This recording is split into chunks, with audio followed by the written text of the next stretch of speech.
Amazon rain forest दुनिया का सबसे बड़ा रेन फॉरेस्ट है जो हैरत अंगेज तौर पे 8 कंट्रीज आपस में शेयर करती हैं। पूरी दुनिया में जितनी भी ऑक्सीजन है उसका 20% सिर्फ अमेज़न रेन फॉरेस्ट रिलीज करता है। एक एस्टीमेट के मुताबिक अमेज़न फॉरेस्ट में करीब 20 लाख लोग रहते हैं जिनका बाहर की दुनिया से कोई कनेक्शन नहीं है।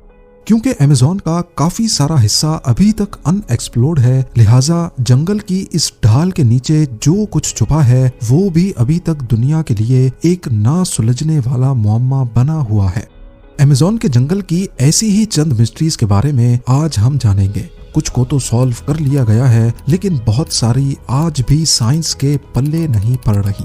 सबसे पहले बात करते हैं सिटी ऑफ गोल्ड के बारे में। अमेज़न फॉरेस्ट की आज तक की सबसे बड़ी मिस्ट्री है यहाँ की सिटी ऑफ गोल्ड, जिसको एल डोराडो भी कहा जाता है। कहा जाता है कि किसी दौर में यहाँ एक ऐसा शहर था जो पूरा सोने से बना होता था और यहाँ का किंग रोजाना सोने के पाउडर से नहाकर अमेज़न रिवर में वो सारा सोना बहा देता था। जी हाँ, यूरोपियंस ने उनके बनाए हुए शहरों पर कब्जा कर लिया और 16वीं सेंचुरी के आखिर में उनको खबर मिली कि अमेज़न फॉरेस्ट के डीप में एक ऐसा शहर भी है जो पूरा सोने से बना हुआ है। तो इसी पर यूरोपियंस ने इस एल डोराडो सिटी की तलाश शुरू कर दी। पूरा अमेज़न फॉरेस्ट छान लेने के बाद उनको यहाँ के बहुत सारे कबीले तो जरूर मिले, लेकिन जिस शहर की तलाश थी वो ना मिल सका, जबकि यहाँ उनको काफी सारा सोना जरूर मिला। लेकिन इनमें एल डोराडो कौन सा है और आखिर ये इतने बड़े अमेज़न फॉरेस्ट में किस जगह मौजूद था, ये आज तक साइंटिफिक कम्युनिटी के लिए एक मिस्ट्री बना हुआ है। अमेज़न के इस वसी बयाबान जंगल में काफी ऐसे कबीले भी रहते हैं जिन्होंने आज तक बाहर की दुनिया को देखा ही नहीं है। जी हाँ, ये लोग जंगल में कैसे जिंदगी गुजारते हैं इसके बारे में एंथ्रोपोलॉजिस्ट भी सही से नहीं जानते। इनमें से एक कबीला पिरिकपुरा के नाम से जाना जाता है जो वेस्टर्न ब्राजील में रहता है। इस कबीले में पहले हजारों लोग थे, लेकिन अभी सिर्फ 15 से 20 ही बचे हैं। इस कबीले के बारे में हम भी 1998 के बाद ही जान पाए हैं, जब पहली बार इनका बाहर की दुनिया से राब्ता हुआ था। उनकी लैंग्वेज से ऐसा लग रहा था कि शायद वो अपना दुख दर्द बयान करना चाहते हैं। एंथ्रोपोलॉजिस्ट ने जब उनकी बातों को डिकोड किया तो मालूम पड़ा कि उनका कबीला पहले काफी स्ट्रॉन्ग हुआ करता था, लेकिन फिर कुछ कब्जा माफिया ने फॉरेस्ट में माइनिंग करने के लिए उनके तमाम साथियों को बुरी तरह मार डाला, जिनमें से ये चंद लोग बच गए थे। ऐसे पता नहीं कितने ट्राइब्स हैं जो अमेज़न जंगल के बीच अपनी दुनिया बसाए बैठे हैं।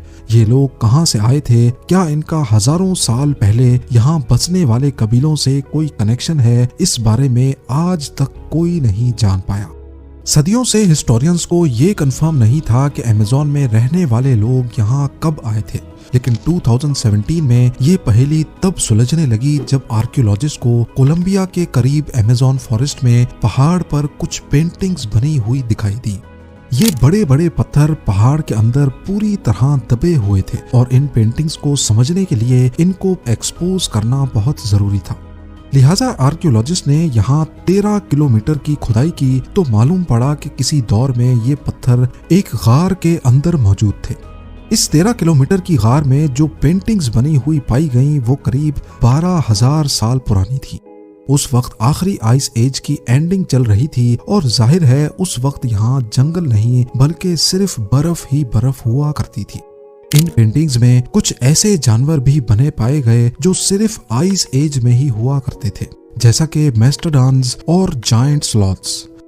इन पेंटिंग से ये भी अंदाजा लगाया गया कि उस दौर में यहाँ इंसान किस हालत में रहते थे और कैसे वो अपने से भी बड़े जानवरों का शिकार करते थे। 2019 में साइंटिस्ट तब चौंक गए जब उनको नॉर्थ ब्राजील में अमेज़न फॉरेस्ट के माराजोआ आइलैंड पर एक मरी हुई हम्पबैक व्हेल मिली। हैरानी की बात व्हेल का मरना नहीं था, बल्कि इसके मरने की टाइमिंग कुदरत के निजाम के खिलाफ थी। ना सिर्फ इतना, बल्कि व्हेल अमेज़न रिवर के करीब जमीन के ऊपर पाई गई थी। असल में 10 टन भारी ये व्हेल का बच्चा था। ये व्हेल्स सर्दियों की स्टार्टिंग में यानी अक्टूबर से नवंबर में अमेज़न के करीब समंदर में गर्म पानी एंजॉय करती हैं, लेकिन फिर ये खाने की तलाश में साउथ की तरफ एंटार्क्टिका के करीब चली जाती हैं। लेकिन ये व्हेल फरवरी में अमेज़न के करीब कैसे मरी थी, इन्वेस्टिगेशन से मालूम पड़ा कि ये जिस दिन मिली थी उससे सिर्फ 4 दिन पहले मरी थी। ना ही इसकी बॉडी पे किसी शिकार के निशानात थे और ना ही इसको कोई चोटें लगी हुई थी। तो अब यहाँ कई सवाल उठते हैं। पहला ये कि व्हेल इस मौसम में यहाँ कैसे पहुंची, ये समंदर से अमेज़न रिवर में क्यों आई, और सबसे बढ़कर ये अमेज़न फॉरेस्ट के बीच जमीन तक कैसे पहुंची। वो दिन और आज का दिन, ये मिस्ट्री कभी सॉल्व नहीं हो पाई।